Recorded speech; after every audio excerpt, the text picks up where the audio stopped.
Talking about mental preparation next. Okay. Uh, there's the saying, taper, big performances, whatever you say, is 90% mental, 10% physical.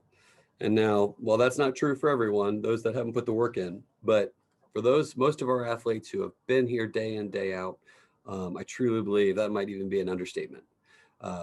It might be, it definitely, it could be even more mental than 90%. Um, so what we do is we sit down our kids at the beginning of every taper and we try to cover a lot of the unexpecteds, maybe, and just some of the taperisms that might happen during a taper. Um, and we give them some advice, and I'm just going to kind of give you some of the things that we say, and hopefully it helps you. We tell them to get their house in order, right? Make sure you've got your schoolwork done, make sure you've checked in with teachers, you've got exams planned for before or after, so that there are no surprises, and all of that's put to bed so that you don't have to worry about that during a meet. We tell them to follow schedules, and we try to set up our practice as much as possible to mimic the meet. So we're swimming at the times we're swimming in the meet, in the morning and the night, so that our bodies get ready for that. And we really encourage to set that schedule early in the taper so that it's easy for them to fall asleep when they're supposed to fall asleep and wake up when they're supposed to wake up. Now, we all have the cerebral swimmer, right, who's almost too smart for their own good. They're thinking about everything and every little thing that they should be doing. Um, and we also have the I was a former sprinter, so I can kind of relate. Maybe the dumb sprinting jock, right, who just me swim fast, and so you have two different people, right? One's no problem; they're just going to get up and go fast because they don't know any better. The other one's going to think it over and over and over again. So we tell them constantly, taper your thoughts, taper your thoughts, so that you can simply go fast. Um, and we make taper a celebration, right? Like, we've worked hard all year. This is fun. It's fun to taper. We don't need anxiety. Let's have fun. Let's celebrate.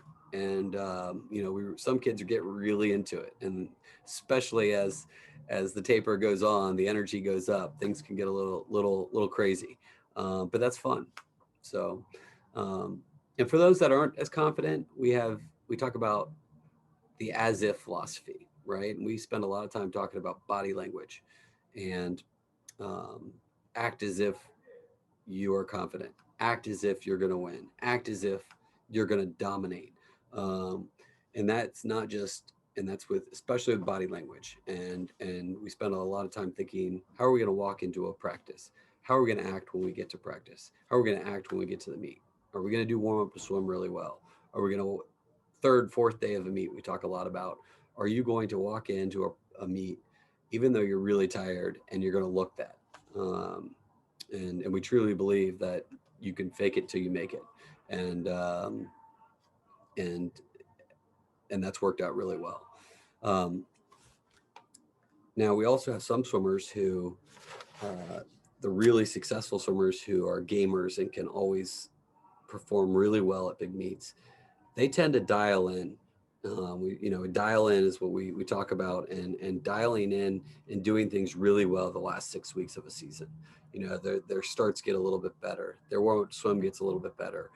They're always touching out somebody right next to them, and you can just see them really focusing, um, and that always leads to really good swims. Um, and there's also other swimmers who do the opposite, and they kind of freak out and they're thinking too much, and it's just too much. And so we really try to encourage them to dial in and and and be better at every practice. Dial in on the details, make yourself better, um, and that goes really well.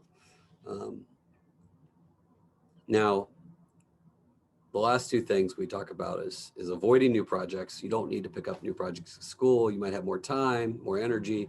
Don't pick up new projects at school, at home. And then finally, which always creates, everybody laughs at this, but I think it's important. How many times have you had a swimmer break up with somebody right before a big meet, and that blows a whole season's worth of work because they're mentally not there? So I try to preempt that by saying, hey, if you're in a relationship, just get through these next few weeks and then break up after. And we've actually had some intergroup relationships that have ended the Monday after a swim meet, which I think is kind of funny, but it's true. You don't need any more drama during a taper than it's already naturally built into it. So resting is a mental roller coaster, right? The anticipation can be overwhelming at times, and you know, we talk about that a little bit, but repairing muscle also takes a lot of energy, right? And that can create a lot of ups and downs mentally, right? Not only physically but mentally, and we try to normalize that by saying, hey, that's going to happen, you know. And we'll talk about how that's the super, you know, that's the glycogen super compensation that's happening because of this and that. Again, those are for other coaches to talk about. I'm not the expert with the physiology of it. I know what's going on, but we basically tell the athletes that's supposed to happen. You're supposed to feel a little icky before you feel really good. That's awesome. The taper's working, right? Um, and then the kids feel great because taper's working. Coach believes in me. Um, so, and then when you do feel icky and you have bad days, it doesn't do any good to go into panic mode. I know as a coach, I've had days where I was ready to quit the sport because I couldn't believe how bad kids have looked in the water prior to a meet. And it doesn't do any good to go into panic mode.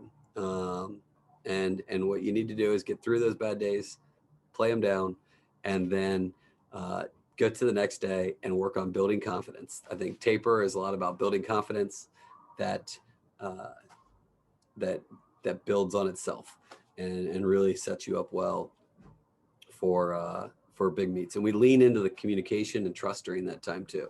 Of hey, it's okay to feel bad. It's going to get better.